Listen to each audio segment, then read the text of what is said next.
आदि तो मैं भी बजी पिया अब्बा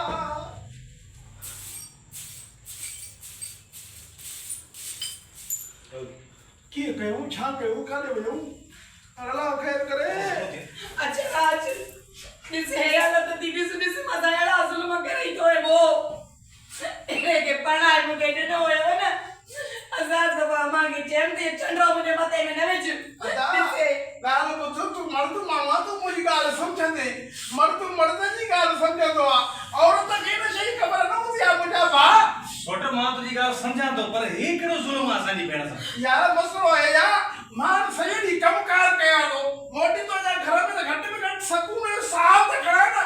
चाय टुकड़ो छो मां दे मतो ठाए दे सुठे नमूने दा ठाए दे अब आलो कम तो करे लगा पई वे जल्दी में खड़ी आई ओ जे ने बहुत पानी माखे खावड़ लगी है ना जब तोके कावड़ लगी तू असानी भेण के कुटे सजा थाओ भन न है हाथ में बड़ी रे ना सिवा कुर्दो गाला वयदा कुर्दो गाला वयदा एनी सुटी चा कारे डी माचे मिनट में चो बचाया ही है अदा सुटी आ गाला भी खबर थयोड़ी मन कम कार करे थके वजे तो गटे में कर और गला में भाटा मुझे तद में पाण पाण तो समझी पाण लगे ना छोटे अगर तुजू ये गाली हलियो न ओ असा पानी भेड़ के पानी घर में ब्यानी दा ना ये की घर में ब्यानी में जमा मुझे घर ही संभालो ई है को घर में घर संभालो केयर कर दो वो तो यो सोच न तू है थाओ भने तो मुझी भेड़ के रोज भेड़े तो सा पीछे में बिड़म तो लगाए तो जमा के सब पाए तो के मां पता है देख तो कौन है सजो फूड़ो दी चेतो जे के भी बेसन के टीवी तो है ना पेकन के नहीं इंडिया पुराना ना कड़ी माटे में पेकर देना ले कड़ी माटे में चाहिए में मापे कर देना ले तोमो ये उम्मीद न हुई छोटे तू असाने में तो इंसान होने तो छोटा सर में एक मां तो की ना तू कर है करे थी वो मां ये ना चाहिए तो तू कर पकड़ दे हेरा आइंदा अगर मौके का शिकायत मिली न ओ मां पानी भेड़ के वठी अंदुम तो फैसलो कंदो वडेरो ना